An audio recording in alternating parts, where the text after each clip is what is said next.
ओम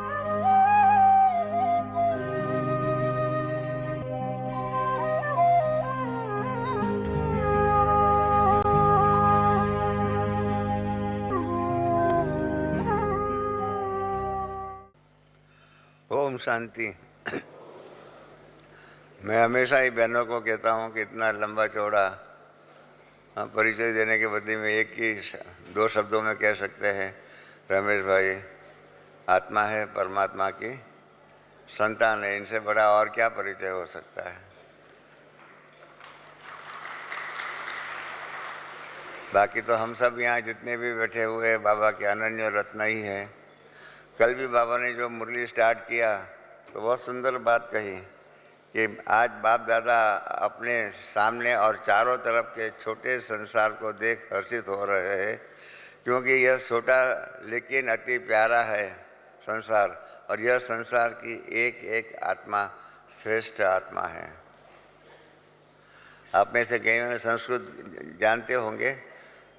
संस्कृत के अंदर संसार शब्द का अर्थ है सरति इति संसार, जो बहता रहता है। जो बहता रहता है, स्टैटिक नहीं है, जड़ नहीं है, डायनामिक है, आगे बढ़ता ही रहता है।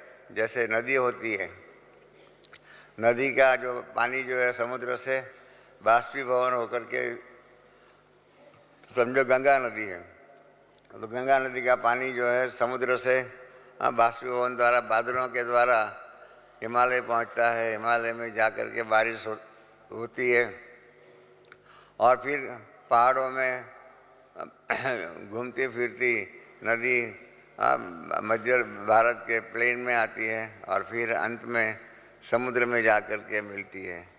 तो ये क्या हो गया, नदी जो है नदी के रूप में शाश्वत है, हमेशा ही है। वर्षों से आप जानते हैं कि गंगा नदी के बारे में कि भगीरथ ने कैसे तपस्या की और तपस्या के द्वारा आकाश से पृथ्वी पर समुद्र गंगा नदी का अवतरण हुआ। भगीरथ ने मेहनत किया और शंकर जी ने अपनी जटाओं में उसको बांध लिया। ये सारी कथाएं हैं। कहने का तात्पर्य ये है कि सदियों से गंगा नदी है, तो गंगा नदी के रूप में शाश्वत है। परंतु अंदर का पानी जो है वो बदलता रहता है। पानी जो हिमालय से निकला, मध्य भारत में आया, अभी समुद्र में जाके मिला, फिर बाष्पीभवन के द्वारा उसका फिर रूपांतर हो गया और फिर हिमालय पे जाकर के आया पानी। तो ये सर्कल जो है, ये सर्कल जैसे पानी का है, इस प्रकार का सबका ही है। ये संसार का भी सर्कल है, जिसको बाबा ने कल्पवृक्ष के अंदर 5000 वर्ष का चक्र के रूप में समझाया हुआ है। तो ये जो संसार जो है वो हमेशा ही, इसलिए बाबा उनको कहते हैं संसार जड़ नहीं है, परिवर्तनशील है और परिवर्तन सदा ही होता रहता है। गौतम बुद्ध ने तो इतने तक कहा हुआ है कि जो संसार 1 सेकंड पहले का संसार था वो विलीन हो जाता है और नए संसार में उसका निर्माण हो जाता है। हर सेकंड नया संसार की उत्पत्ति होती है और पुराने संस्कार का संस्कार हो जाता है। और इसलिए ही बाबा ने हम बच्चों को एक सवाल पूछा है अव्यक्त मुरली में थोड़े समय पहले, मैं समझ 3-4 साल पहले, कि आप नदी हो या तालाब हो, आप नदी हो या तालाब हो। तो हम लोगों ने बाबा को पूछा, बाबा ये नदी का क्या अर्थ है और तालाब का क्या अर्थ है, ये प्रश्न का अर्थ क्या है। तो बाबा ने कहा कि नदी जो है वो बहती रहती है, उसका लक्ष्य उसके दोनों कंठों के ऊपर रहे हुए मनुष्यों को पानी पिलाना, पानी देना नहीं है। उनका लक्ष्य है संपूर्ण बनना, उनका लक्ष्य है समुद्र में जाकर के विलीन हो जाना। और जाते जाते रास्ते में उसके दोनों कंठों के ऊपर जो लोग होंगे उसको पानी देना, वो सब्सिडियरी ऑब्जेक्ट है। मेन प्रिंसिपल ऑब्जेक्ट क्या है नदी का, समुद्र में जाकर के समुद्र से मिल जाना। और दूसरा है सब्सिडियरी ऑब्जेक्ट, जाते जाते रास्ते में जो भी पानी आदि के द्वारा सेवा कर सकते हैं वो करने का प्रयत्न करने का। परंतु तालाब क्या है, तालाब का एक ही लक्ष्य है कि उसके आजू बाजू में रहने वाले जो भी होंगे उसको पानी देना।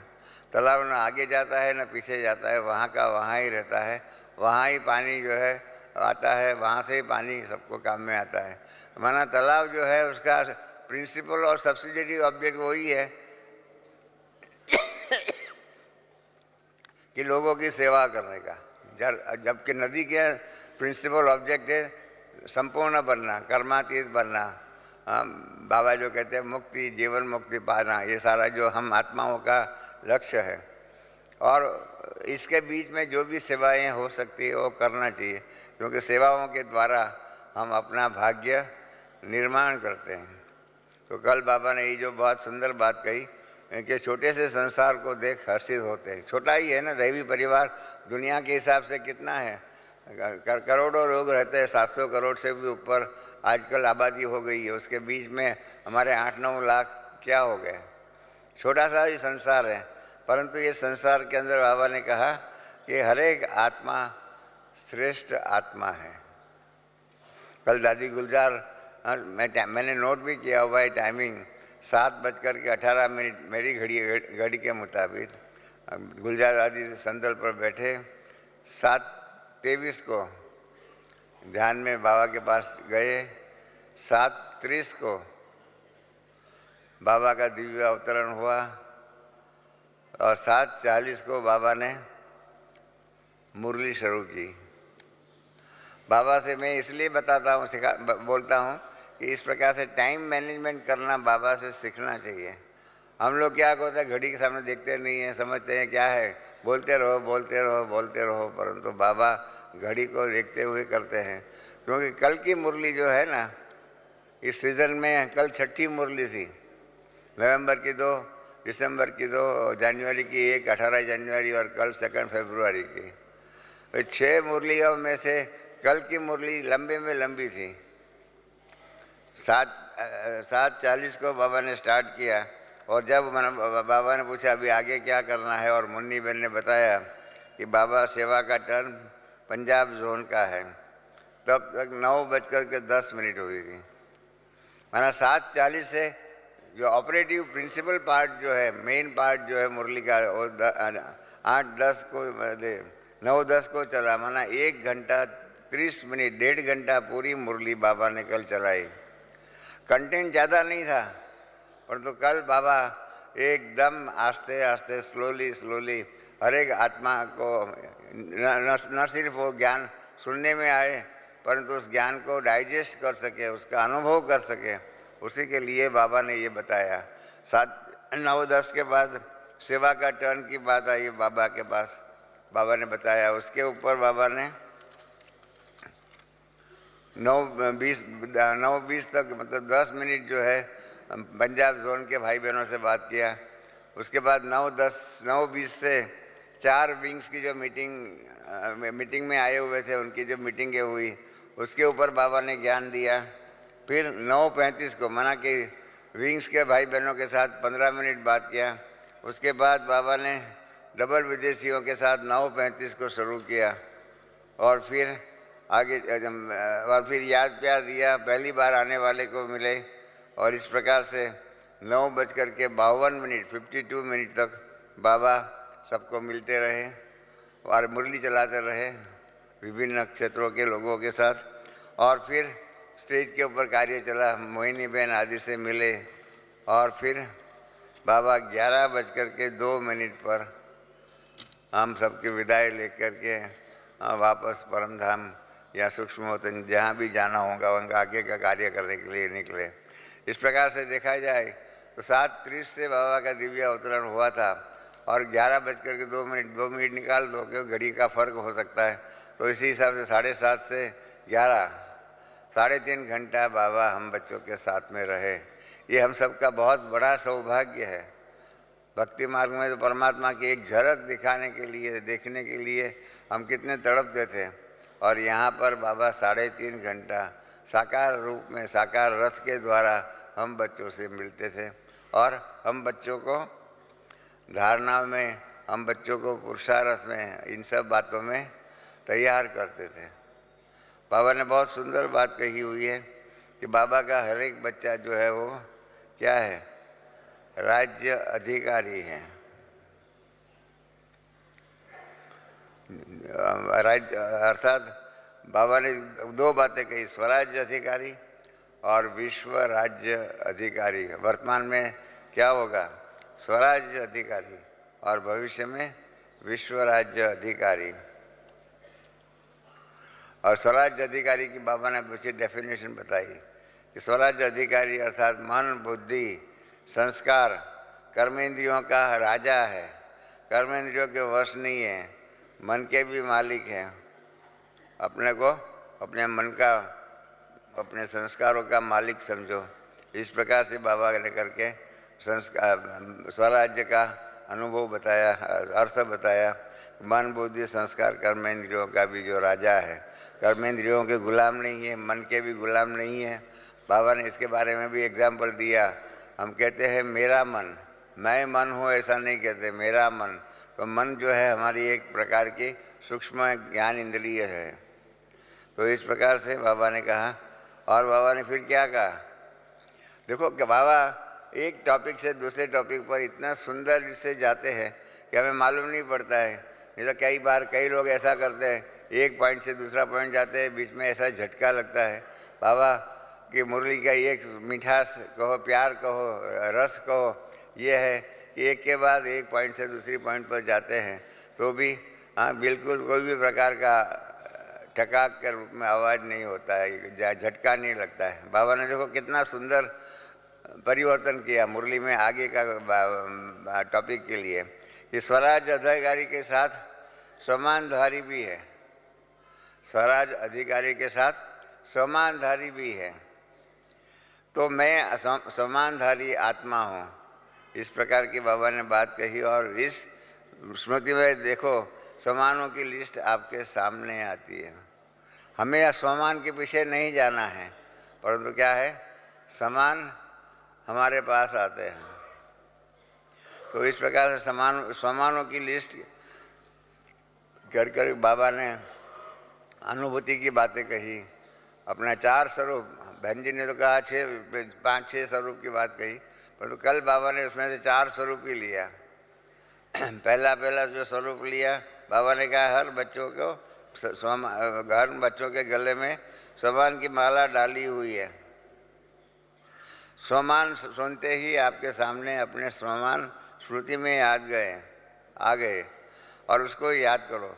और पहला स्वरूप जो है वो अनादि स्वरूप। अनादि स्वरूप में आपका स्वमान कितना बड़ा है। फिर बाबा ने सवाल पूछा कि मैं तो बोलता रहता हूँ, परंतु आप अपना अनादि स्वरूप में चले गए। इस प्रकार से बाबा ने कहा। तब हमको ख्याल में आया कि ये हमको शब्दों का खाली विलास नहीं है, शब्दों का खाली कहानियाँ नहीं है, परंतु उसके द्वारा उस प्रकार से बनने की बात है। इसलिए बाबा ने कहा स्वमान सुनते सुनते आपके सामने अपने स्वमान आ गए, चले गए अपने अनादि स्वरूप में। हर एक की समान है।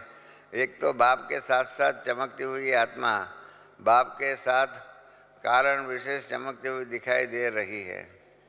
और फिर बाबा थोड़ा कवि बन जाता है। बाबा है ही कवि। मैं हमेशा ही ब्रह्मा बाबा को कहता था कि बाबा आप आदि कवि हो। वाल्मीकि ऋषि को लोग कहते हैं आदि कवि हैं। उन्होंने जो श्लोक लिखा, या निषाद, मतलब हे शिकारी, तुझे पशु को ये पंखी को मारने का कोई अधिकार नहीं है, क्योंकि तू पंखी को जन्म नहीं दे सकता है, तो कैसे उसका प्राण ले सकता है। और उसके आधार पर वहाँ ब्रह्मा जी प्रकट हो गए और ब्रह्मा जी ने उनको कहा कि तुम आज आदि कवि बन गए हो, तो अभी रामायण के द्वारा समाज को ज्ञान मिले, इस प्रकार का पुरुषार्थ करो। और इस प्रकार से वाल्मीकि को आदि कवि मानते हैं, और मैं नहीं मानता हूँ, कारण कि वो तो कहानियाँ हैं। आदि कवि तो ब्रह्मा बाबा है कि नई सृष्टि की रचना जो हुई और रचना होने वाली है, उसका आर्ष दृष्टा, उसके बारे में चिंतन कर करके उसके बारे में पहला साक्षात्कार भी करने वाले ब्रह्मा बाबा थे। और बाबा पहले सिंधी में गीत लिखते थे और हमारे मातेश्वरी जो है वो गीत को संगीत, उसकी तर्ज को संगीतबद्ध करते थे और संगीत का अनुभव भी होता था। बाबा खुद ही गीत लिखते थे।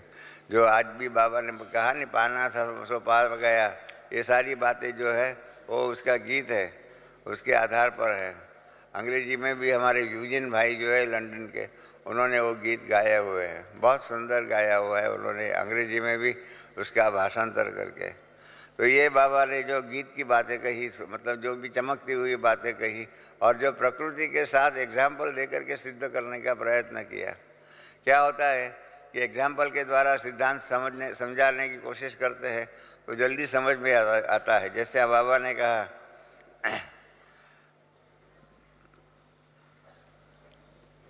जैसे एक सेकंड में ना जी,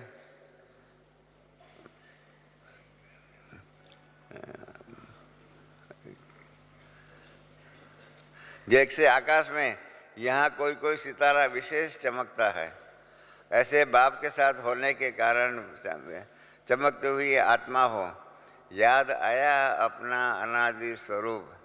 जैसे आकाश में चमकता है उसके सितारे। वो जब बाबा का मैंने सुना था, बाबा की 21 जनवरी 1969 की अव्यक्त मुरली याद आ गई। उस मुरली में बाबा ने कहा था बहुत सुंदर रूप में, स्पष्ट रूप में, हम आत्माओं का रोल क्या है, पात्रता क्या है। बाबा ने कहा कि अभी तो आपके पास ज्ञान सूर्य और ज्ञान चंद्रमा अर्थात बाबा मम्मा की रिमझिम थी, और उनके द्वारा पालना आपकी होती थी, और उनके कहने मुताबिक आप यज्ञ सेवा करते थे, यज्ञ कारोबार करते थे। अब दोनों ही अव्यक्त हो गए हैं, और इसलिए अभी बाबा ने कहा कि आप सितारों की इस सृष्टि रंगमंच पर क्या कारोबार होता है, आप कैसे ये कारोबार संभालते हैं, इसको बाबा देख रहे हैं। तो इस प्रकार से सितारों की बातें 21 जनवरी जो है तब से बाबा बताते हैं कि हम सितारों की रिमझिम बाबा देखना चाहते हैं। तो इसलिए चमकती हुई आत्मा की रिमझिम जो है वो सतयुग के पहले मतलब अनादि स्वरूप में होता है। और बाबा ने एक चैलेंज दिया, सेकंड में, एक सेकंड में अपने अनादि स्वरूप में स्थित हो सकते हो। अनादि रूप में स्थित होना तो आसान है, परंतु एक सेकंड में समय की मर्यादा बांध करके उसके अंतर्गत इस प्रकार से अनादि स्वरूप में स्थित होना, एक सेकंड। क्योंकि आने वाला समय ऐसा है जिसके अंदर हमें समय ज़्यादा नहीं मिलने वाला है अपनी उन्नति के लिए। तो इसलिए एक सेकंड में ये पुरुषार्थ करने की है बात। आप सब घड़ी रख करके देखिए, और कितने मिनट में, जैसे होता है ना वो डॉक्टर हमको कहता है नींद कितने मिनट में आती है, कईयों को सोते हैं और फौरन नींद आ जाता है, कईयों को 2-3 घंटा लगता है। तो इस प्रकार से इसके अंदर भी है कि आदि स्वरूप जो है, अनादि स्वरूप जो है, उसमें स्थित होने में हमको कितना समय लगता है, ये बहुत बड़ी बात है। जैसे नींद के समय के मापने के लिए रखते हैं कितने मिनट के बाद आपको नींद आती है, इस प्रकार से कितने समय के बाद, कितने सेकंड के बाद आप अपने अनादि स्वरूप में स्थित हो सकते हो।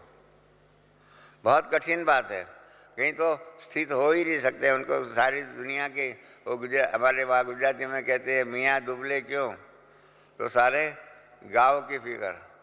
इस प्रकार से हम क्या करते हैं, योग में बैठते हैं ना, उस टाइम पर सारी दुनिया की फिक्र हमारे सामने आ जाती है। बुद्धि गई, इधर जाएगी, उधर जाएगी, उधर जाएगी, और इस प्रकार से बुद्धि भटकना शुरू करती है। ऐसे काम करते होंगे उस टाइम पर बुद्धि भटकती नहीं है, परंतु जब हमारे सामने हम योग में बैठते हैं, योग में जब बैठते हैं तो बुद्धि भटकना शुरू करती है। क्या क्या होता है, मैं हमेशा ही कहता हूँ हंसते हंसते कि योगी जो है ना वो अच्छे निंद्रा करने वाले भी हैं, इसलिए हमने उसका नाम रखा है योग निंद्रा।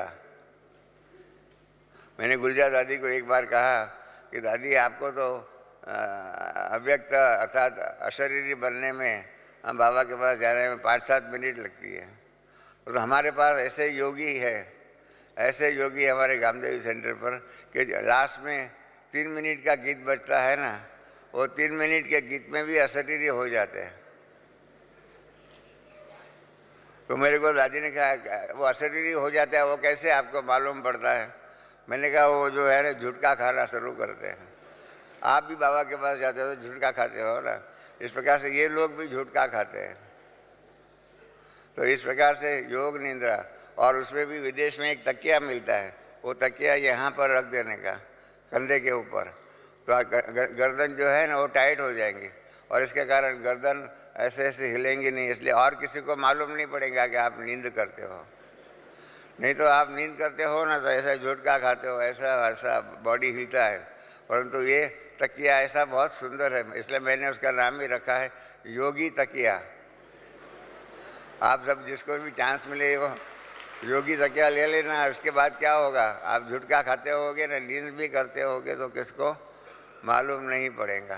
तो ये हाँ, मैंने दादी को कहा कि 3 मिनट के अंदर अशरीरी हो सकते हैं। जो बाबा ने जो कहा है 1 सेकंड में अशरीरी होना, अनादि स्वरूप में स्थित होना, वो हमारे कई भाई बहन तो उसमें एकदम एक्सपर्ट है।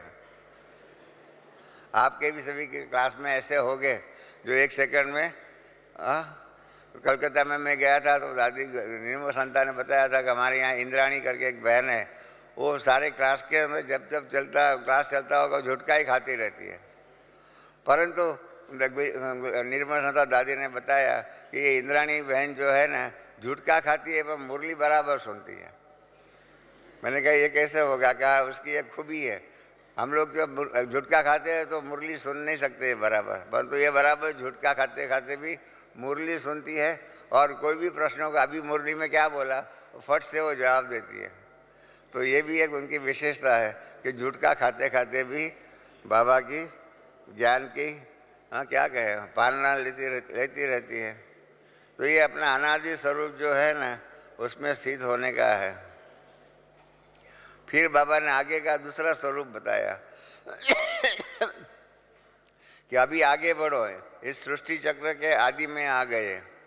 सृष्टि चक्र का आदि हो गया सतयुग, तो और ड्रिल करो कि सतयुग आदि में अपना स्वरूप देखो कितना श्रेष्ठ सुख स्वरूप है, कितना श्रेष्ठ सुख स्वरूप है। फिर दूसरी बात कही कितना प्राप्ति स्वरूप है, और फिर तीसरी बात कही दुख का नाम निशान नहीं है। फिर चौथी बात कही प्रकृति कितनी सुंदर सतोगुणी है। ये 4 बातों के आधार पर बाबा ने कहा कि अनुभव करो अपना देवता स्वरूप का। प्रकृति कितनी सुंदर होगी, कितनी सतोगुणी होंगी, ये सारी बातें कल्पना के साथ साथ अनुभव में भी आ सकता है कि कैसे कैसे वहाँ प्रकृति, क्योंकि बाबा ने कहा कि धरती नहीं है, धरती में पूरी ताकत है, इसके कारण कम मेहनत में बहुत अच्छा कारोबार हो सकता है।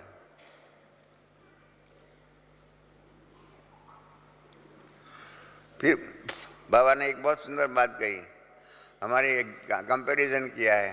कोई भी राजा हो, महात्मा हो, नेता हो, ऐसे सर्व प्राप्ति स्वरूप कोई देखा आपने? हमने देखा है राजा आदि जो भी होता है ना वो तो और ही डरपोक होता है, उसके आजू बाजू उसका अंगरक्षक बहुत होते हैं, तब तो वो घूम सकता है। आज के नेताएं भी क्या होता है, अंगरक्षक के रूप में कितने लोग उसके आगे पीछे होता है, कितनी मोटरें उसके आगे पीछे होती है। हमारे यहाँ भारत का एम्बेसडर जो है उसने भारत का स्वतंत्र दिन के दिन चाइना में निमंत्रण दिया था वहाँ के माओ त्से तुंग को। तो वो एम्बेसडर ने अपनी जीवन कथा में लिखा हुआ है कि एम्बेसडर के रूप में मैं था, मैंने निमंत्रण दिया अपने भारत का स्वतंत्रता दिन की स्वतंत्रता ये इंडिपेंडेंस डे जो है उसको मनाने के लिए। तो माओ से तुंग आया, पहली गाड़ी में आया तो उसने समझा उसमें ही होगा, तो वो आगे गया उसको रिसीव करने के लिए। तो उनके प्रोटोकॉल जो चाइना के थे उन्होंने कहा इसमें माओ से तुंग नहीं है। एक गाड़ी गई, दूसरी कार गई, तीसरी, चौथी, 5वीं, 6वीं, 7वीं, 8वीं ऐसे करके के 8-9 गाड़ियाँ गई। उसके बाद एक गाड़ी में से माओ से तुंग निकला। इस प्रकार के विचारों को नेताओं के यही होता है हाल। हमारे पास भी ज्ञानी जैल सिंह जी आए थे ना, तो उस टाइम पर क्या था, हम लोग रिसीव करने के लिए ऊपर गए पोलो ग्राउंड में। तो पहला हेलीकॉप्टर आया तो हम लोग आगे जा रहे थे, तो कलेक्टर ने कहा नहीं नहीं आप मत जाइए, इसमें नहीं है। उनके लिए तो साहब था, तो उसने कहा कि साहब इसमें नहीं है। दूसरा हेलीकॉप्टर आया तो उसमें भी नहीं था। फिर तीसरे आया तो उन्होंने कहा कि अभी जाइए उनको रिसीव कीजिए। तीसरे में आने वाला था, क्योंकि आज की दुनिया में सुरक्षा के नाम पर ये सारा काम करना पड़ता है। तो देखिए बाबा इसलिए कहते कोई भी राजा, कोई भी नेता इन जो ऐसे सर्व प्राप्ति स्वरूप देखा। और फिर बाबा ने कहा एक सेकंड के लिए, एक सेकंड के लिए अपने एक सेकंड के लिए अपना देवता स्वरूप में स्थित हो जाओ। एक सेकंड के लिए। पहले क्या बताया, एक सेकंड में अपना अनादि स्वरूप में स्थित हो जाओ। एक सेकंड में अनादि स्वरूप में, फिर एक सेकंड में आदि स्वरूप में स्थित हो जाओ। और इसका अनुभव क्या होगा, बाबा ने वो भी बताया कि इसके अंदर मजा आता है ना। हम सो देवता, बाप दादा ये ड्रिल इसलिए करा रहे हैं। फिर नीचे आओ, नीचे कौन सा युग हो गया। तो कईयों ने मन में सोचा होगा, उसके बाद तो सतयुग के बाद तो त्रेता युग आना चाहिए, परंतु बाबा ने सतयुग त्रेता दोनों को ऊपर कंबाइन कर दिया आदि स्वरूप में। और इसके बाद द्वापर युग से बताया बाबा ने कि आपका द्वापर में भी आपका समान पूज्य का है, पूज्य स्वरूप है। अपने पूज्य स्वरूप को देख रहे हो, कितना सभी भावना से कायदे मुजब आपका पूजन करते हैं। ऐसा कायदा मुजब पूजा और किसी की भी नहीं होती। चाहे धर्म पिताए आए, चाहे गुरु बने, चाहे नेताएं बने, चाहे अभिनेताएं भी बने। क्योंकि आज के ज़माने में अभिनेताओं को भी मंदिर बनने लगे हैं। आपको मालूम होगा अमिताभ बच्चन का मंदिर जो है वो बंगाल में बना हुआ है। ऐसे कई जगह पर कई अभिनेताओं के मंदिर बने हुए हैं। तो इसी के लिए बाबा ने 4 बातों को कहा। कोई धर्म पिता, गुरु, नेता या अभिनेता, सबकी कायदे मुजब पूजा नहीं होती है।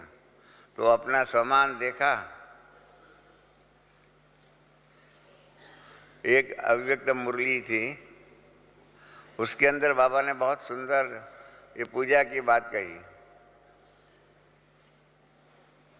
बाबा ने कहा कि आप बच्चों को, जैसे डॉक्टर होता है ना, उसको मालूम होता है कि इस प्रकार का अगर बुखार है या इस प्रकार की बातें हैं तो टाइफाइड है, इस प्रकार ऐसा होगा, ठंडी बहुत लगती है, कंबल 2-4 शरीर पे डाले हुए हैं तो मलेरिया है। ऐसे ऐसे हर सिम्टम्स के आधार पर डॉक्टर पहचान जाता है। इस प्रकार से बाबा कहते हैं आप बच्चों को भी मैं पहचान जाता हूँ कि आपके सिम्टम्स कैसे हैं।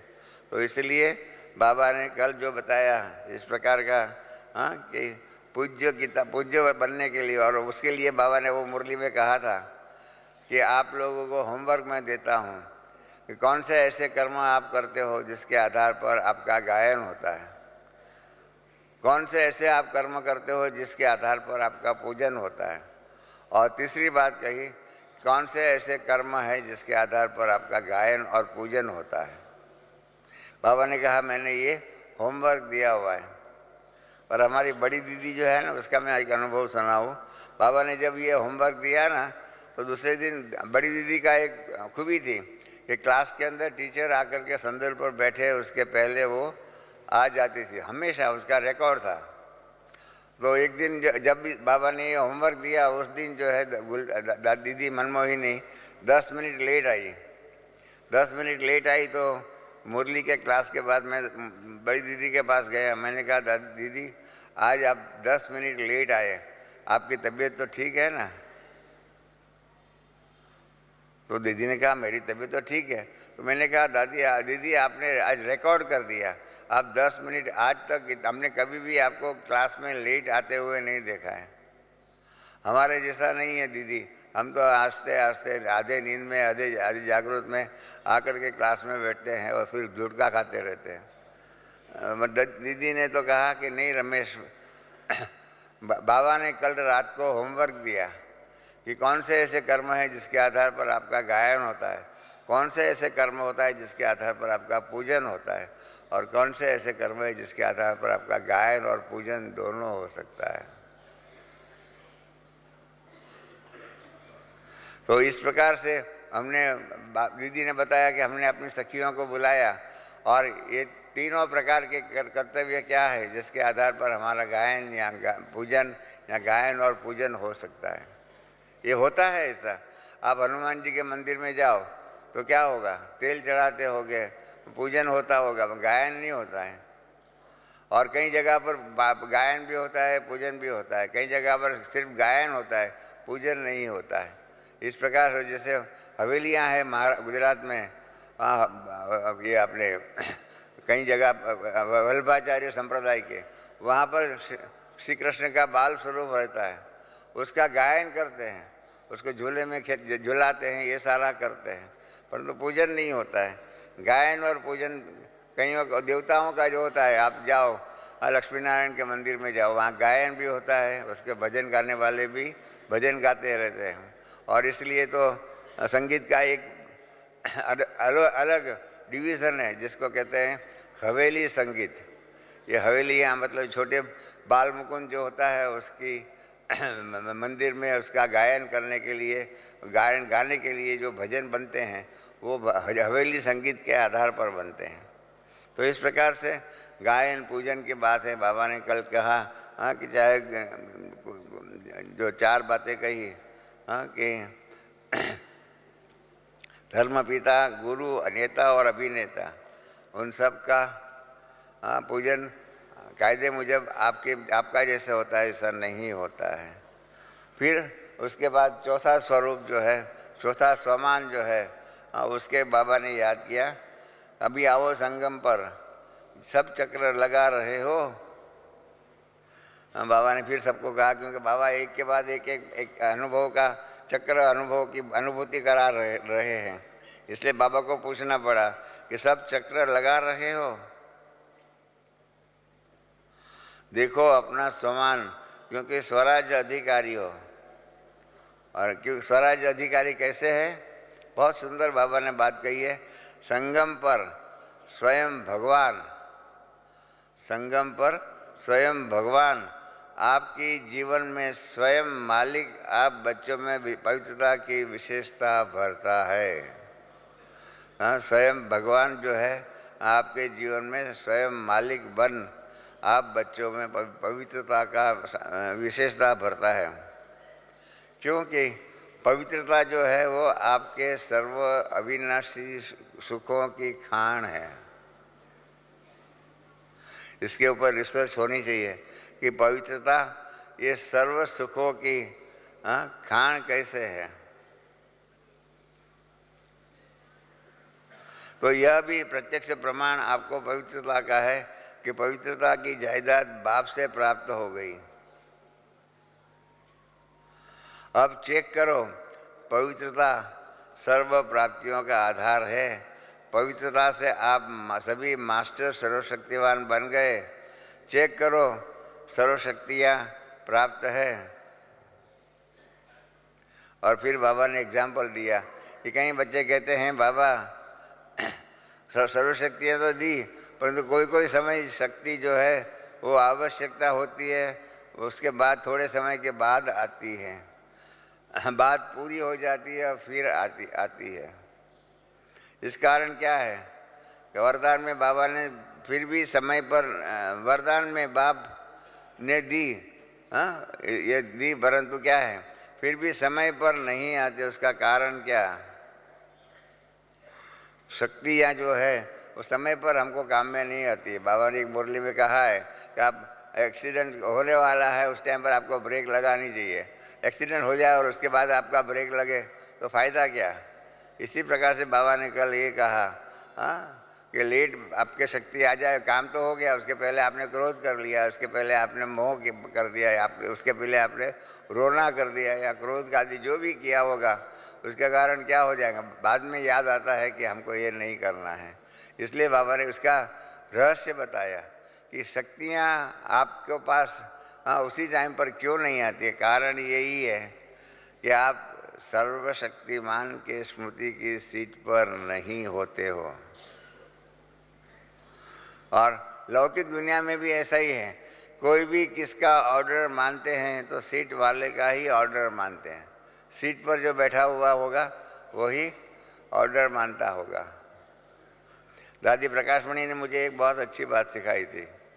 हम लोग अमेरिका में गए थे 1977 में, तो वहाँ पर नक्की करना था कि अमेरिका में अपनी संस्था को रजिस्टर करें और अमेरिका में ईश्वरीय सेवा शुरू करें। तो मैंने दादी जी को कहा कि हम यहाँ संस्था को रजिस्टर करा दें और फिर कारोबार शुरू करें, आप परमिशन दो। तो दादी ने कहा कि नहीं, अभी मैं नहीं दे सकती हूँ। हमने कहा क्यों? कहा मेरी और दीदी के बीच में एक अंडरस्टैंडिंग है कि जो मधुबन में होता होगा वही मुख्य संचालिका, और मधुबन के बाहर जो जाएंगी वो फिर अतिरिक्त मुख्य संचालिका होगी। तो अभी हम तो अमेरिका में हैं और इसलिए दीदी मनमोहिनी जो है वो भारत में है, तो मुझे भारत में फ़ोन करके बड़ी दीदी से छुट्टी लेनी पड़ेगी और उसके बाद मैं आपको छुट्टी दूंगी। मैंने कहा दादी ये आपका इंटरनल प्रॉब्लम है, मेरे लिए तो आप दोनों ही दादियाँ हैं, इसलिए मैंने आपको पूछा भाई आपको आगे क्या करना चाहिए क्या नहीं करना चाहिए, वो आपकी जिम्मेदारी है, आप हमको बता दो। बाबा ने तो दीदी ने, बड़ी दीदी ने कहा, मतलब कुमार का दादी ने कहा कि मैं 10 मिनट में आपको जवाब देती हूँ। और फिर वहाँ से फ़ोन किया यहाँ आबू में, बड़ी दीदी से फ़ोन में बात किया। बड़ी दीदी ने कहा कि भले छुट्टी दे दो रमेश को कि अमेरिका में संस्था को रजिस्टर कर दे।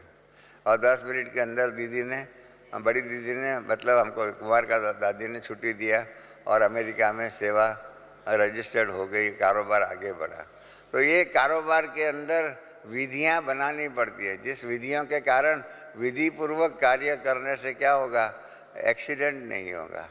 हम लोग विधि पूर्वक काम नहीं करते, इसके कारण क्या हो जाता है, हम लोगों से एक्सीडेंट बहुत हो जाते हैं। और उसके अंदर भी बाबा ने यही कहा कि अब समान की सीट पर बैठ कर के, सर्वशक्तिवान की सीट पर बैठ कर के फिर ऑर्डर करो। दुनिया में भी ऐसा ही होता है, जो सीट पर होता है उसका सब सुनते हैं, सीट से उतरे नीचे तो क्या होता है। मुझे एक बहुत बड़ा ऑफिसर मिला था, उसने कहा कि अभी तो आप हम लोगों को सर सर सर करते हो और जैसे हम कुर्सी से नीचे उतरते हैं तो फिर आप हमको पूछते भी नहीं हो, बोलते भी नहीं हो। मैंने कहा जरूर, आपने सीट पर बैठ कर के कोई अच्छे कर्म तो किए नहीं, सबको सताया होगा, सबको परेशान किया हुआ होगा, यहाँ तो आपने भ्रष्टाचार किया हुआ होगा। तो आप सीट से नीचे उतरे उसके बाद कौन आपके साथ व्यवहार करेगा। तो इसलिए जब सीट पर हो तब अच्छे कर्म करो। अच्छे कर्म करेंगे तो क्या हो जाएगा, बाद में भी लोग आपको याद करते रहेंगे। इसलिए सीट के ऊपर यहाँ तो समय के साथ साथ ऐसा कार्य करना चाहिए। हमारे पास अभी अमेरिका से एक युगल जो आया हुआ था, उन्होंने बहुत सुंदर एक बात याद दिलाई कि जब हमारे उषा जी ने शरीर छोड़ा था तो उसके बाद उन्होंने बाबा के पास ये बात रखी थी कि बाबा संगम युग तो है कमाई करने का युग, संगम युग है कमाई करने का युग, और अभी तो मैं शरीर छोड़ूंगी तो मैं छोटी बच्ची बन जाऊंगी, छोटी बच्ची में से 10-12 साल की बड़ी होगी, उसके बाद ईश्वरीय कमाई कर सकूंगी पुण्य का। इसके बदले में मेरे शरीर छूटने के बाद मेरे बारे में मेरे लिए ऐसे कर्तव्य हो जिस कर्तव्यों के आधार पर मेरे शरीर छूटने के बाद भी मेरे नाम पर पुण्य का खाता जमा होता रहे। ये हो सकता है। हमारे कई बहन भाइयों को ये इस प्रकार की विधि कि पुण्य का खाता हमारा सतत जमा होता रहे वो ख्याल में नहीं रहता है। पर कईयों ने ऐसे कर्म किए हुए हैं, जिसके फलस्वरूप बहुत ही अच्छा उनके शरीर छूटने के बाद भी कर्म होता रहता है। तो उषा ने जब ये कहा कि मेरा शरीर छूटने के बाद भी मेरा पुण्य का खाता जमा होता रहे, तो उसके कारण हम लोगों ने क्या किया, ये स्टूडियो बनाया। स्टूडियो का आप जाकर के देखना कैसे सुंदर बना हुआ है हमारे प्रोफेशनल्स लोगों ने की मदद से। तो इसके कारण क्या हो जाएगा, वहाँ से जो भी फिल्म आदि, गीतों आदि आदि जो जो कार्यक्रम होगा इलेक्ट्रॉनिक मीडिया का, और उसके अंदर कारोबार के अंदर उसके द्वारा उषा जी का क्या कहे पुण्य का खाता जमा होता रहेगा। तो इस प्रकार से ये हमारा सतत पुण्य का खाता जमा रहे और जमा होता रहे, इसके लिए क्या करना चाहिए, ये विषय अलग है। हमने कई बार ज्ञानामृत में भी लिखा हुआ है, एक कैपिटल इंटेंसिव सेवा और दूसरी है लेबर इंटेंसिव सेवा। कैपिटल इंटेंसिव सेवा में एक बार सेवा शुरू किया, उसके बाद उसके द्वारा जो भी पुण्य प्राप्त होता रहता है वो आपके नाम पर जमा होता ही रहेगा। और लेबर इंटेंसिव सेवा में आपने जितनी मेहनत किया जितना समय मेहनत किया उतना ही आपके पुण्य आपके खाते में जमा होगा। आप प्रदर्शनी लगी हुई है, आप प्रदर्शनी समझाने के लिए 2 घंटे के लिए गए, प्रदर्शनी तो सारा दिन चलती है, आप 2 घंटा समझाने के लिए गए, तो इस 2 घंटे में जो आपने सेवा किया वही आपके नाम पर जमा होगी। परंतु उसके बदले में कई लोग सेंटर बनाते हैं, कई लोग क्या क्या करते हैं, जिसके कारण शाश्वत उनके नाम पर उनके पीछे भी, क्योंकि हम सब अनादि अविनाशी नहीं है, हम सब का शरीर जो है वो विनाशी है।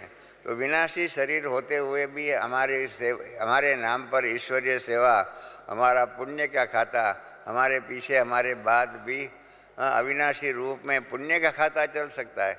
हम अविनाशी नहीं हैं, परंतु हमारे द्वारा हुई सेवा के आधार पर हमारा पुण्य का खाता जमा होता रह सकता है। इसलिए ये बात समझ लीजिए, आत्मा अविनाशी है, शरीर अविनाशी नहीं है, परंतु ईश्वरीय सेवा अविनाशी हो सकती है। और ऐसी अविनाशी सेवा करें ताकि हमारा पुण्य का खाता सतत सदा बढ़ता रहे। कमाई के भी विभिन्न स्वरूप है। कई कमाई ऐसी है जो शाश्वत हो जाती है, कई कमाई इतनी है जितना टाइम करो उतनी ही कमाई आपके नाम पर जमा होती है। तो ये कमाई का कारोबार बहुत बहुत बहुत गुह्य है। तो इसलिए बाबा ने कहा कि सामान की सीट पर बैठ करके कारोबार करेंगे तो प्रकृति है, आपकी इंद्रियां है, आपका शक्तियां हैं, वो सब आपका ऑर्डर मानेंगी। स्वमान, इसलिए बाबा ने कहा कि स्मृति की सीट पर स्थित हो जाओ तो सर्व शक्तियाँ आपके पास समय पर बंधी हुई है आने के लिए। क्यों कि सर्वशक्तिवान बाप ने आपको मास्टर सर्वशक्तिवान बनाया है। ये सारी मुरली का सार यही है कि सर्वशक्तियाँ आपके पास समय पर आने के लिए बंधी हुई है।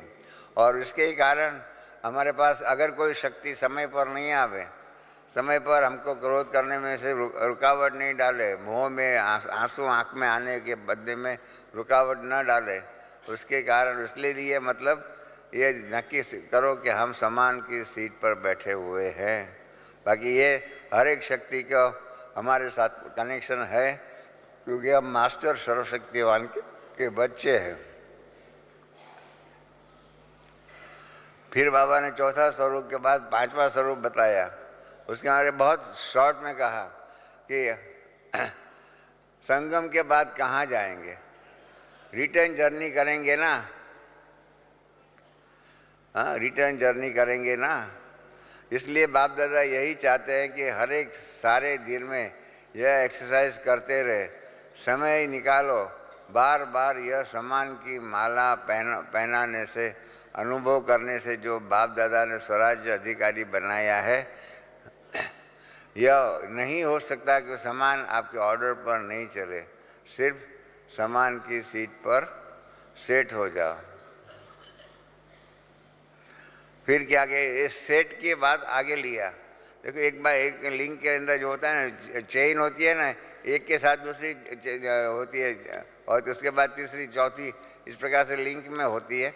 बाबा कितने सुंदर इससे आगे की लिंक बढ़ाते हैं हाँ, कि सामान की सीट पर सेट रहो।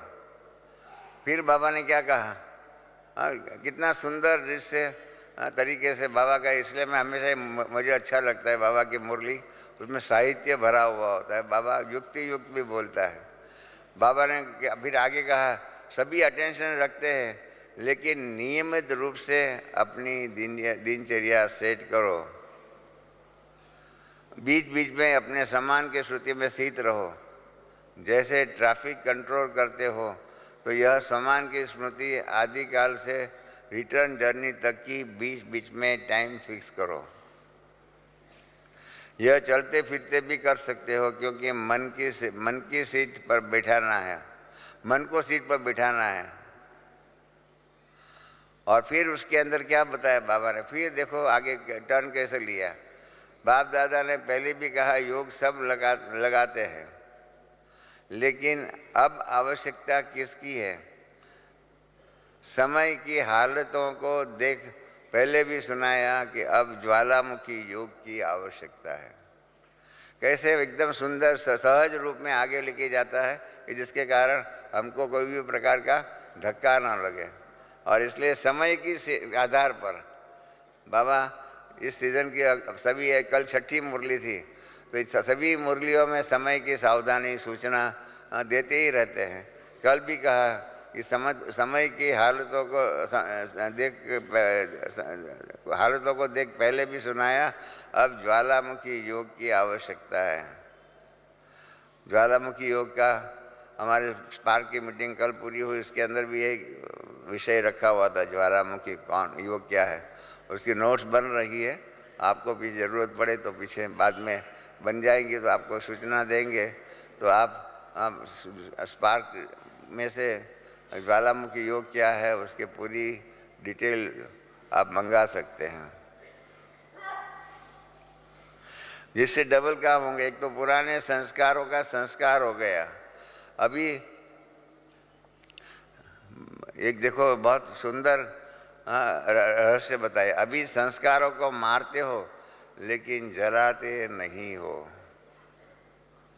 इसलिए क्या हो जाता है, और पुराने संस्कार जो है ना वो कभी कभी जाग जाते हैं। जैसे फिर एग्जाम्पल दिया, जैसे रावण को सिर्फ मारा नहीं परंतु जलाया ऐसे आप भी अपने पुराने संस्कारों को बीच बीच में तीव्र पुरुषार्थ में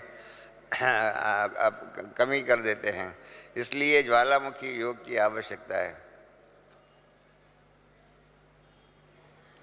एक स्वयं के लिए और दूसरा ज्वालामुखी योग द्वारा औरों को भी लाइट रूप होने के कारण, माइट रूप होने के कारण उन्हों को भी अपनी किरणों द्वारा सहयोग दे सकते हो।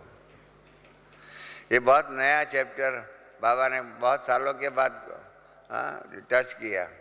वर्षों पहले बाबा जब कराची में थे उस टाइम पर वहाँ ज्वालामुखी योग, कब्रिस्तान का योग आपने सुना है?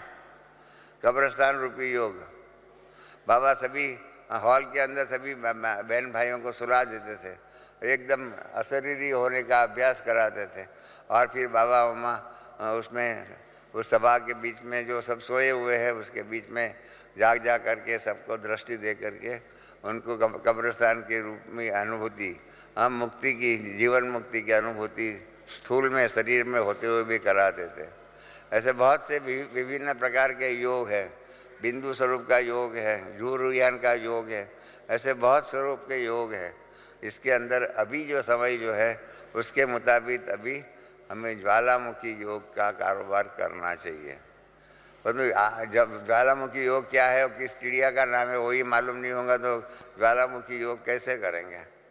इसलिए यहाँ पर यज्ञ में कारोबार के रूप में यहाँ तो जो क्लासेस चलते हैं उसके अंदर ज्वालामुखी योग का कारोबार खोल करके समझाना चाहिए।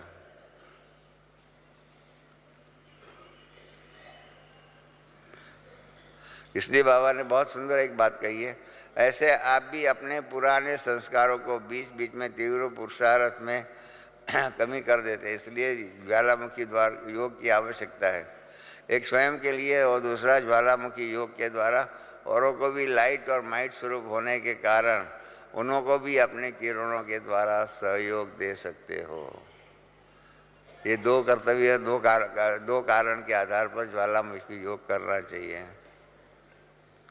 तो बाबा ने सवाल पूछा हुआ है, आप सब, हम सब यहाँ बैठे हुए थे, आप सब थे न, आप सबको बाबा ने सवाल पूछा है, हम सबको सवाल पूछा हुआ है कि तो अभी सभी ने योग को ज्वालामुखी योग में परिवर्तन किया।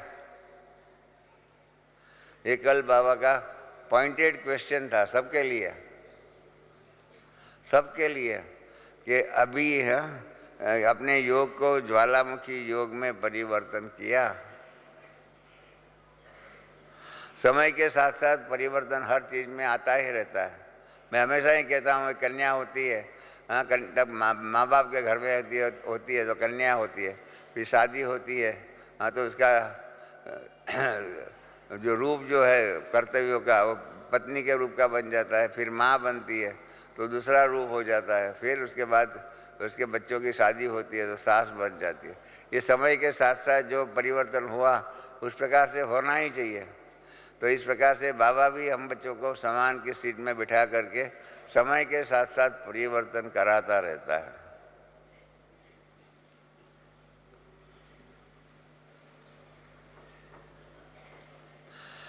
और दूसरी बात भी बताई बाबा ने, ज्वालामुखी योग की क्या ज़रूरत है। बाबा ने कहा, समय अनुसार सभी आत्माओं को आपके सहयोग की आवश्यकता है। ये सहयोग, ये सकाश आप साधारण योग से नहीं दे सकते हैं। ये सकाश कहो, ये सहयोग कहो, ये ज्वालामुखी योग के द्वारा ही हो सकता है और उसके ही द्वारा हम अपने संस्कारों का दहन कर सकते हैं, पिछले कर्मों का हिसाब किताब चुक तो कर सकते हैं। फिर बाबा ने टर्न लिया थोड़ा, हमारे राजू भाई ने मुरली में भी इसके कारण टर्न लेकर के नया पैराग्राफ शुरू किया कि सभी बच्चे लक्ष्य तो बहुत अच्छा रखते हैं, हिम्मत भी रखते हैं, लेकिन सारा दिन उसी में अटेंशन में रहे, जैसे अमृत वेले होता है ऐसा कम होता है। क्या कारण क्या है? देखो बाबा ने कितना सुंदर प्रास मिलाया, कम और कर्म।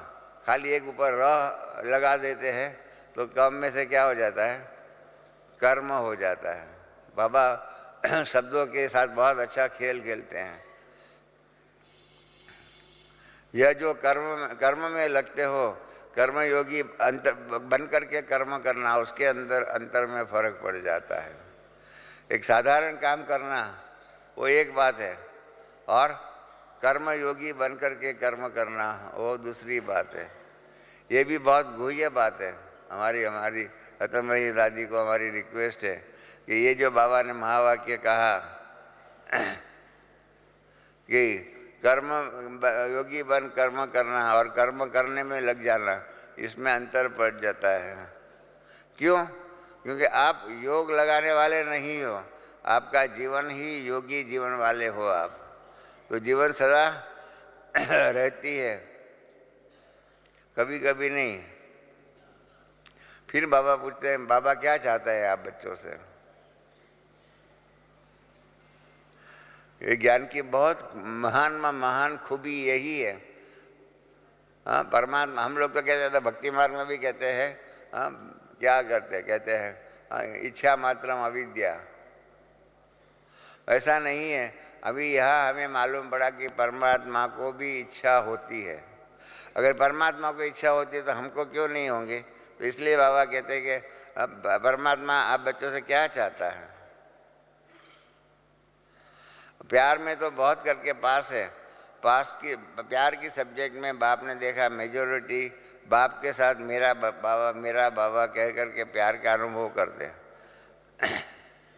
अब किस में पास होना है? देखो कितने सरलता से हम बाबा मुख्य लक्ष्य के ऊपर लेके जाते हैं। अभी मुरली का मुख्य लक्ष्य शुरू हुआ। अभी किस में पास होना है? बाप समान बनने में। हम सबको क्या बाबा ने बताया? लक्ष्य अभी बाप समान बनने में।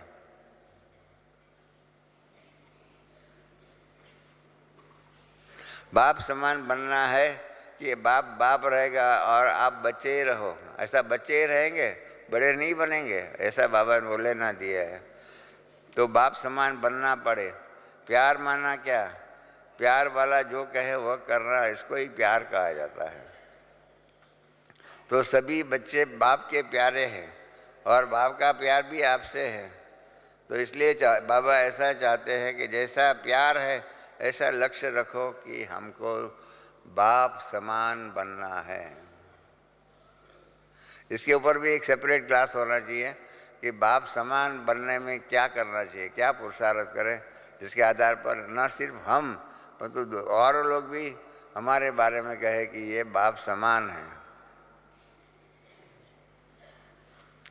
फिर बाबा ने टॉपिक चेंज किया। बाप दादा चाहते हैं कि एक एक बच्चा खुशनुमा खुश नसीब दिखाई दे, चेहरे से, चलन से, क्योंकि समय प्रमाण अभी आपका चेहरा बहुत सेवा करेगा। और फिर आप बाबा एग्जाम्पल देते हैं कि जैसे 75 वर्ष के कारण सबको उमंग है सेवा करने का, ऐसा ही उमंग हो चेहरे से सेवा करने का, क्योंकि दिन प्रतिदिन फिर से समय के बारे में बाबा बताते हैं कि दिन प्रतिदिन समय नाजुक होना ही है। तो ऐसे समय पर आपका चेहरा आत्माओं को चीयरफुल बना देगा। ये कितनी गुह्य बात है, हाँ, कि समय पर आपका चेहरा सबको चीयरफुल बना दे। तो इसलिए क्या कारण क्या है कि समय नाजुक आने वाला ही है।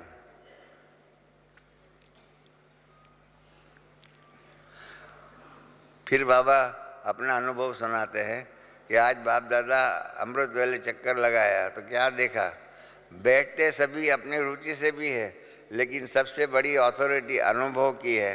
तो देखा कि सभी बच्चे योग में बैठते हैं, परंतु अनुभव की अथॉरिटी स्मृति में बैठते हैं, लेकिन स्मृति स्वरूप अनुभव हो। यह अनुभव की अथॉरिटी का आनंद सबको बहुत थोड़ा समय रहता है। हमारा योग, हम कितना समय योग में बैठा, इतना महत्व नहीं है जितना कैसा योग रहा हमारा, उसका महत्व है। इसलिए अब योग के अंदर विभिन्न स्टेजेस है। रूरियान का योग, ज्वालामुखी योग जो बाबा ने कहा, उसके पहले बिंदु रूप का योग, ऐसे बहुत से स्वरूप है। तो क्या करें, हमारे कई बहन भाई जो है पहले दिन योग का स्वरूप बताया कि योग वाला मैं आत्मा हूँ, परमात्मा की संतान हूँ। 40 वर्ष हो गया, उसके बाद भी वही बात, मैं आत्मा हूँ, मैं परमात्मा की संतान हूँ। इस प्रकार से योग मंत्र योग हो जाता है, जप योग हो जाता है। परंतु राजयोग क्या है उसके बारे में, उसकी गहराई में जाकर के समझने की ज़रूरत है।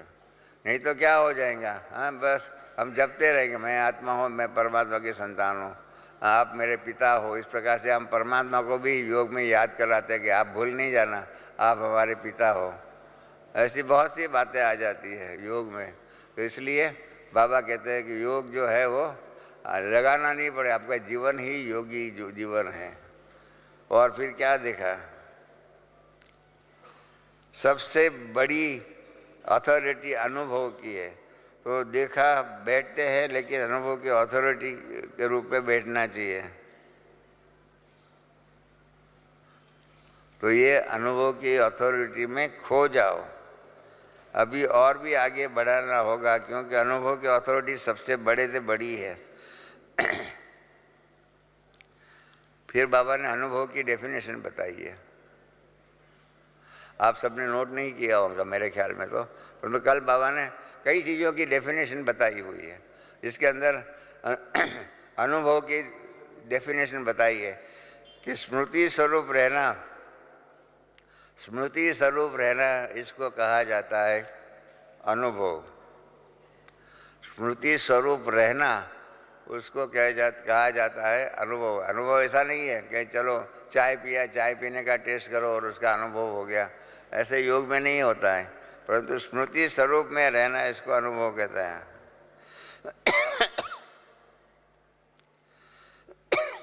तो अनुभव में खो जाना जो स्वरूप की स्मृति रखते हैं उस स्वरूप की अनुभूति में रहना इसकी और आवश्यकता है, क्योंकि अनुभव कभी भी भूलता नहीं है।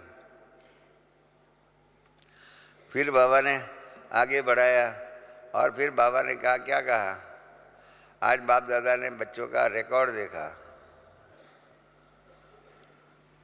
रिजल्ट में बताया बाबा ने, एक तो ज्वालामुखी योग के ऊपर बच्चों का और ही अटेंशन होना चाहिए। ये सब हम ज्वालामुखी योग करते हैं नहीं करते हैं कैसे मालूम पड़े? कि बाबा का अंतर्मुखी बाबा है, त्रिकालदर्शी बाबा है, इसलिए बाबा ने जजमेंट दे दिया कि ज्वालामुखी योग के ऊपर अटेंशन दो, जिससे संस्कार परिवर्तन में सहयोग मिलेगा। संस्कार क्या है? फिर उसकी डेफिनेशन आई। संस्कार अभी भी, जिसको आप नेचर कहते हो, वह अभी भी अपना कार्य बीच में कर लेता है। फिर बाबा ने कहा, दूसरी बात कही कि बाप दादा बच्चों की एक बात के ऊपर खुश है, वो है आजकल की मुरलियाँ सुनते हुए बाप दादा ने देखा अपनी दिनचर्या में बच्चों का अटेंशन ज़्यादा गया हुआ है। अटेंशन बड़ा है तो टेंशन संस्कारों का कम हो जाता है। और बाबा ने फिर वायदा पक्का याद कराया। क्या कराया? साथ चलेंगे, साथ राज्य करेंगे। तो सभी खुश है, सदा खुश है या कभी कभी खुश है? खुशी अपनी चीज है, अपनी चीज क्यों जाए? तो अभी क्या करेंगे? अभी तो आगे चलना ही है। और आगे चलने में क्या करेंगे? वो ऐसा कर करके बाबा ने बहुत गुह्य बात कही थी कि हर सेंटर व्यर्थ संकल्प रहित हो सकता है। इसके लिए समय चाहिए। अभी बाप दादा के पास कोई भी सेवा केंद्र की रिपोर्ट नहीं आई है कि हमारा सेंटर सदा निर्विघ्न है, किसी का भी नहीं, सब फेल। हमारा सेंटर निर्विघ्न है ऐसा रिपोर्ट कोई भी सेंटर से नहीं आई है।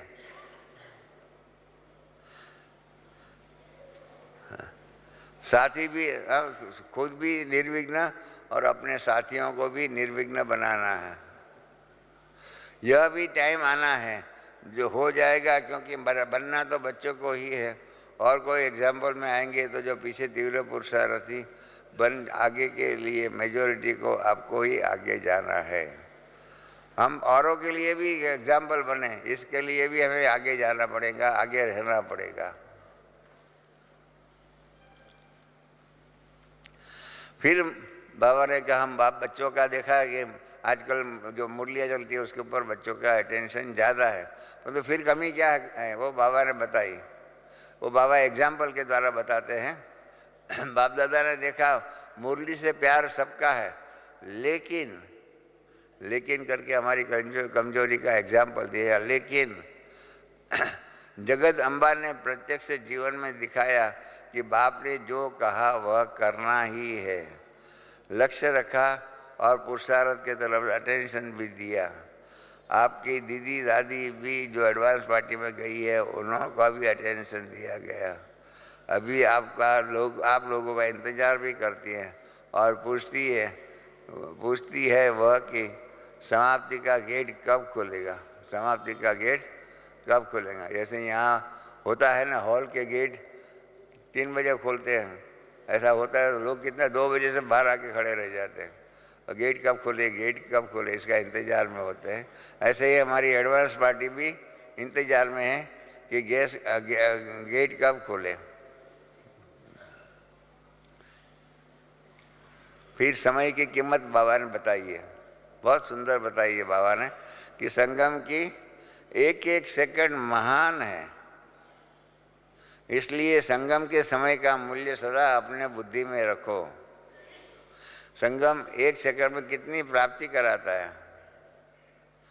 आपसे कोई पूछे आपको क्या मिला है, तो आप क्या जवाब देते हैं कि कोई भी अप्राप्त वस्तु नहीं हम ब्राह्मणों के दिल में, पाना था सो पा लिया, अब उसके कार्य में लगाते हुए पुरुषार्थी, तीव्र पुरुषार्थी बन समय को समीप तो लाओ। ये लास्ट में बाबा ने कह करके मुरली समाप्त किया। अब क्या करो, तीव्र पुरुषार्थ कर करके समय को समीप लाओ, कारण कि समय को समीप लाने का कर्तव्य हम बच्चे ही कर सकते हैं और कोई नहीं कर सकता है। तो अंत में बाबा ने क्या काम दिया, तीव्र पुरुषार्थ कर करके समय को नज़दीक लाओ। हम समय के नज़दीक नहीं जाए, पर समय हमारे नज़दीक आना चाहिए। और फिर बाबा ने लास्ट में एक महावाक्य कहा, बाप दादा देखते हैं सभी को उमंग आता है और यह उमंग सदा आगे बढ़ाते रहो। उमंग तो आता है, परंतु उमंग में भी क्वालिटी में फ़र्क होता है। जैसे होता है ना गुड, बेटर, बेस्ट, इस प्रकार से उमंग की भी गुड क्वालिटी है, उसको बेटर और उसके आधार पर बेस्ट उमंग हो जाए, ऐसा मेहनत करना है। ऐसा कह करके बाबा ने मुरली समाप्त किया। 9:10 हो गई, मैंने 1 घंटा 30 मिनट में बाबा ने मुरली चलाई। 8:40 से 7:40 से 9:10, 1 घंटा 30 मिनट बाबा ने मुरली चलाई।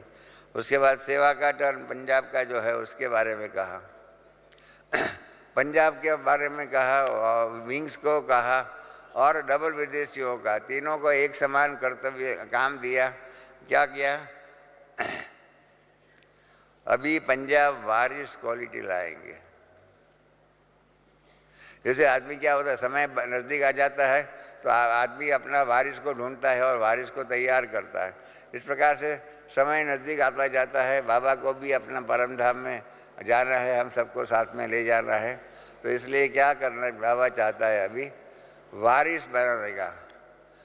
ये भी एक सब्जेक्ट है कि वारिस बनाने के लिए क्या पुरुषार्थ करना चाहिए, माइक बनाने के लिए क्या पुरुषार्थ करना चाहिए। और तीसरा प्रश्न है कि सामने वाले बच्चों को, सामने वाली आत्मा को बाबा का बच्चा कैसे बनाया जाए। और चौथा सब्जेक्ट है कि सामने वाली आत्मा परमात्मा आ गई है, इस प्रकार की दिव्य अनुभूति करे, इस बात का भी ध्यान रखना चाहिए। तो इसलिए बाबा ने कल सबको वारिस क्वालिटी वाले बच्चों को बाबा के सामने लाना है। और वारिस क्वालिटी का अर्थ क्या है वो फिर बाबा ने बताया। मैंने कहा ना, कई बातों की डेफिनेशन बाबा ने कल दिया हुआ है। जिनकी आवाज़ अनेकों को उमंग दिलावे, ऐसे वारिस क्वालिटी तैयार करके बाप के सामने लाना। कौन, कैसे लाना, जिसका आवाज़ जो बोलेगा उनका आवाज़ जो है उनके अनेकों को उमंग दिलावे, ऐसे वारिस क्वालिटी तैयार करके बाप के सामने लाना है। और ये बात कोई मुश्किल नहीं है, सहज है। तो अब क्या करेंगे, वारिस लाएंगे।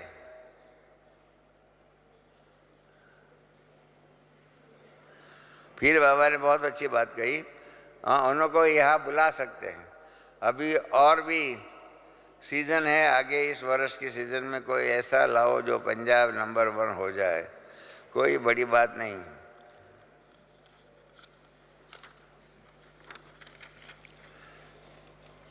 संकल्प करने की बात है तो अच्छे हैं, स्टूडेंट भी अच्छे हैं, तो स्टूडेंट्स भी उमंग उत्साह वाले हैं। जहाँ उमंग उत्साह है वहाँ सफलता है ही।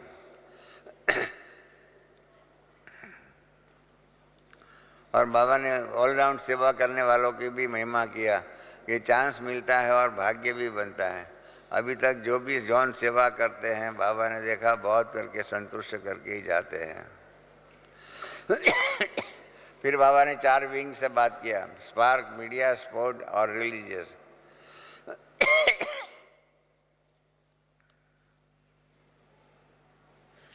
और मीडिया वालों को बाबा ने एक एग्जाम्पल दिया।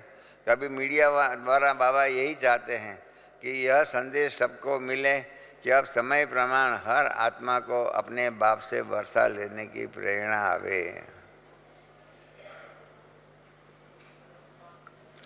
सुनते तो है लेकिन कितने वारिस निकले, मीडिया द्वारा कितने वारिस अभी तक निकले, वह लिस्ट आनी चाहिए। हर एक को ये होमवर्क दिया, हर विंग में काम करने वाले बहन भाई है उनको होमवर्क दिया कि आपके द्वारा वारिस कितने निकले उसकी लिस्ट मधुबन में भेजो।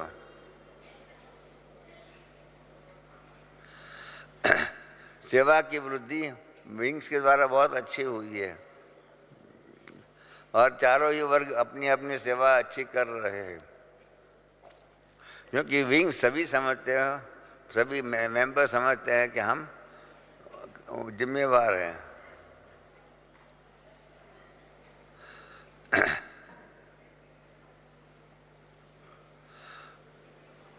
बाबा ने एक बहुत अच्छी बात कही है, इस रीति से जैसे अटेंशन दे करके विंग्स के कार्य में लगे हुए हैं और आगे भी बढ़ते रहो, ये मुबारक देते हैं, बढ़ रहे हैं, बढ़ते रहेंगे।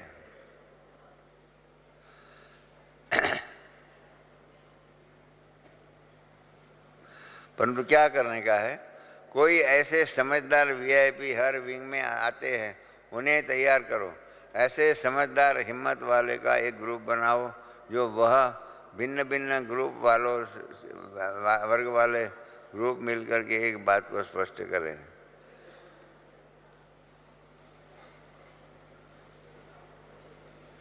और फिर बाबा ने दूसरी बात बताई, बाबा की क्या इच्छा है।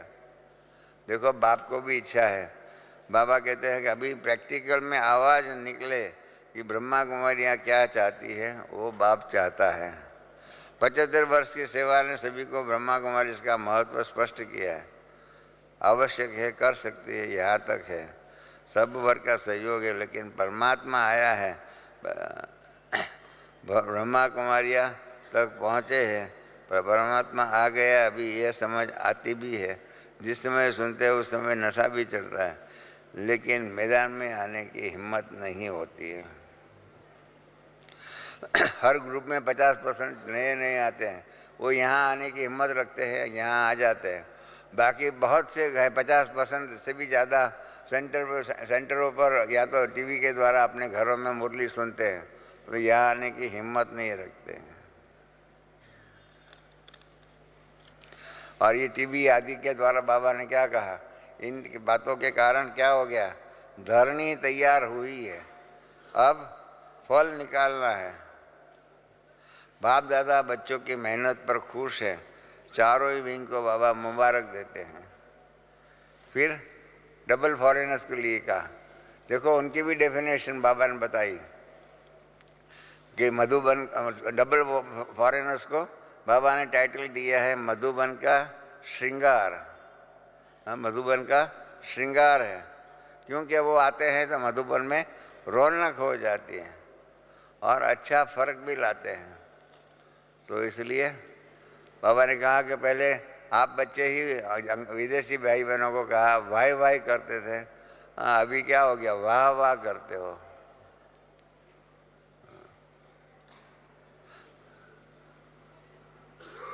दूसरा विदेशियों के लिए बाबा ने कहा, बाप दादा जो मुरली में डायरेक्शन आता है बाप दादा का, वह करने में एवर रेडी है, और डबल फॉरेनर्स इसको करने में सबको सहयोग भी अच्छा देते हैं। इसलिए डबल फॉरेनर्स स्नेही भी है और अच्छे सहयोगी भी है। फिर बाबा ने उन्होंने को भी ज्वालामुखी योग की बात कही और कहा दो बातों का नंबर लो, एक तो व्यर्थ समाप्त और दूसरा सर्विस को निर्विघ्न करो, सेवा को निर्विघ्न करो। बाबा ने एक तो मुरली में कहा हुआ है कि कोई 50 सेवा केंद्र संभालता है, तो सभी सेंटरों में कुछ न कुछ नीचे ऊपर बातें होती रहती है, निर्विघ्न नहीं बनते हैं, विघ्न आते ही रहते हैं। तो बाबा ने कहा उनसे ज़्यादा मार्क जो बहन या भाई एक ही सेंटर संभालता हो परंतु पूरा ही निर्विघ्न हो, कोई भी बात की वहाँ पर समस्या न हो, ऐसा कोई एकदम निर्विघ्न करने वाला सेवा में ऐसा सेवा केंद्र जो भी हो उसको ज़्यादा मार्क मिलेंगे। 50 सेवा केंद्र खोलो और उसमें सब में कोई ना कोई डिफेक्ट रहे तो बाबा कहते हैं कि नहीं, निर्विघ्न होना चाहिए। तो ये निर्विघ्न बनाने की सेवा करनी है। बाबा ने दो बातें कही, मैं पहली बात बताता हूँ। पहला नंबर है व्यर्थ को समाप्त करो, और दूसरा है सेवा में निर्विघ्नता लाओ।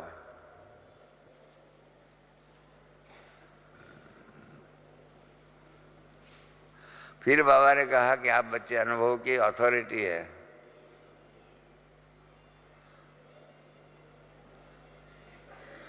और फिर दूसरी बात डबल फॉरेनर्स की बताई बाबा ने कि हिम्मत नहीं छोड़ते, हिम्मत रखते हैं और एक दो को हिम्मत देकर के चला रहे हैं।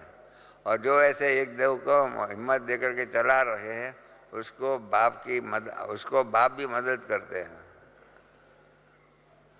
फिर बाबा ने हंसी में उनको कहा ये तुम विदेशी नहीं हो, क्योंकि अभी हम सबका देश तो क्या है, परम धाम है। उसके अच्छे अनुभव करके बस समय को समीप करना है। हर बात में बाबा यही कहते हैं कि समय को समीप लाओ, समय को समीप लाओ। इसमें पान का बीड़ा उठाओ, समय को समीप लाने का पान का बीड़ा उठाओ, वो सबको कहा है, ऐसा नहीं डबल फॉरेनर्स को कहा। आप में से यहाँ कितने ऐसे बैठे हैं जो ये पान का बीड़ा उठाने लिए तैयार है कि समय को हम समीप अवश्य लाएंगे। बहनों में किसी ने नहीं हाथ उठाया, एक बहन ने उठाया है, दूसरी बहन। तो यही है कि समय को समीप लाने का है, उसके लिए पान का बीड़ा उठाओ। फिर बाबा ने पहली बार आने वाले को कहा, बहुत सुंदर बात कही है, लास्ट से फास्ट से फर्स्ट होकर के दिखाओ।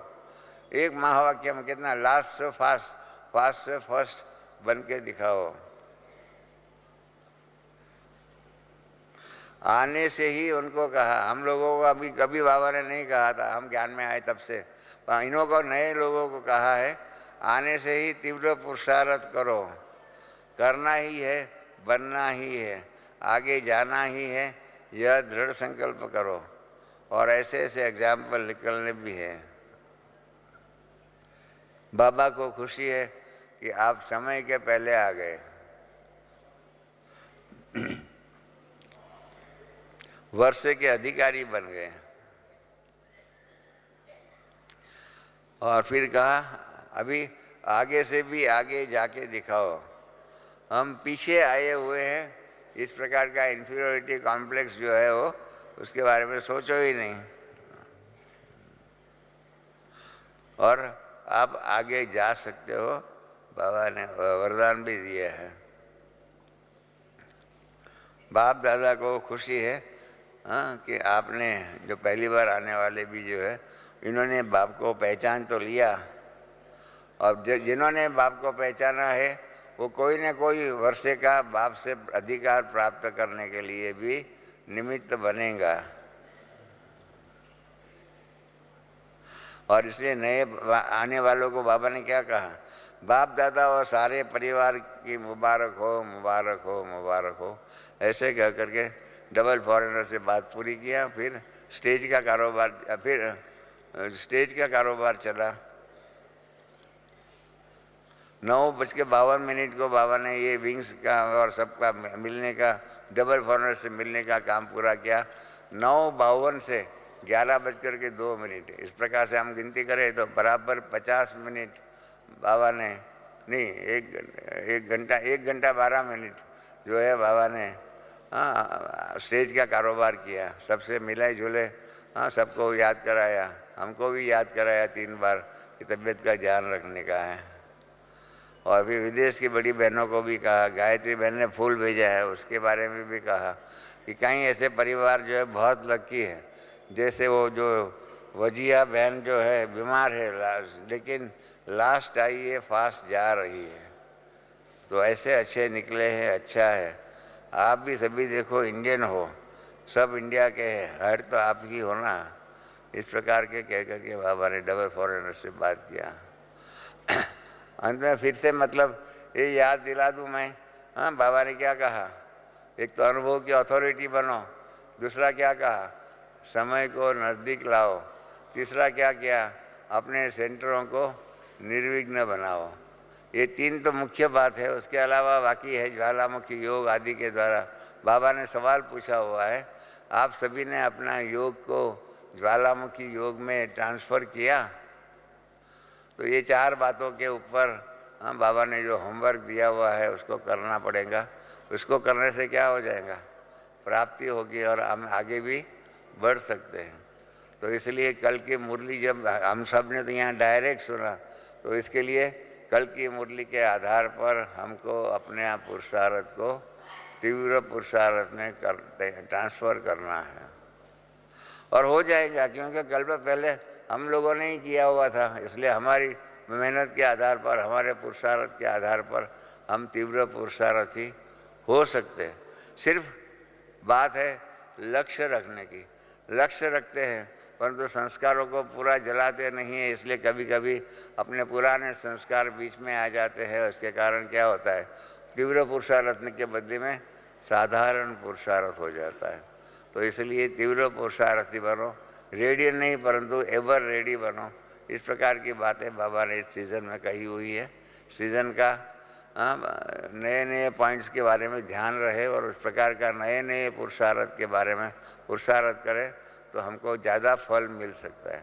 क्योंकि बाबा ने इस मुरली में भी कहा कि धरनी तैयार है, तो अभी क्या करना है, फल निकालो। तो फल निकालो, बस फल निकालने की मेहनत करनी है। तो इस प्रकार से आप सब सोचो, आप सब भी दोबारा 3 बार ये मुरली पढ़ो। दादी जानकी ने अपना अनुभव में सुनाया था कि जब कराची में थी दादी जानकी, तब 20 बार 25 बार बाबा की मुरली पढ़ती रहती थी और उसके आधार पर बाप वैसी धारणाएं भी कर सके दादी जी, और बाप समान मुरलियाँ भी अच्छे में अच्छे ज्ञान के सार को, ज्ञान के स्वरूप को हमारे सामने रखने में सफलता प्राप्त की दादी ने। तो इस प्रकार से हम भी मुरलियों का अध्ययन 2-3 बार तो अवश्य करें और इसके आधार पर जो सफलता मिलेंगी, जो प्राप्ति होगी और अच्छे वर्षे के अधिकारी बनेंगे, इनसे और क्या ज़्यादा चाहिए आपने को। तो इसलिए हमारी आप सबके प्रति यही शुभ भावना है कि आप सब श्रेष्ठ वर्षे के अधिकारी बनो। आप सब अपने सेवा केंद्रों को निर्विघ्न बनाओ। आप सब अपना योग को ज्वालामुखी योग में परिवर्तन करो। ये सारी बातें जो भी है, जो आज की कल की मुरली में हम बच्चों ने पढ़ा सुना, उसको आप धारण करो। यही इच्छा है, यही शुभकामना है।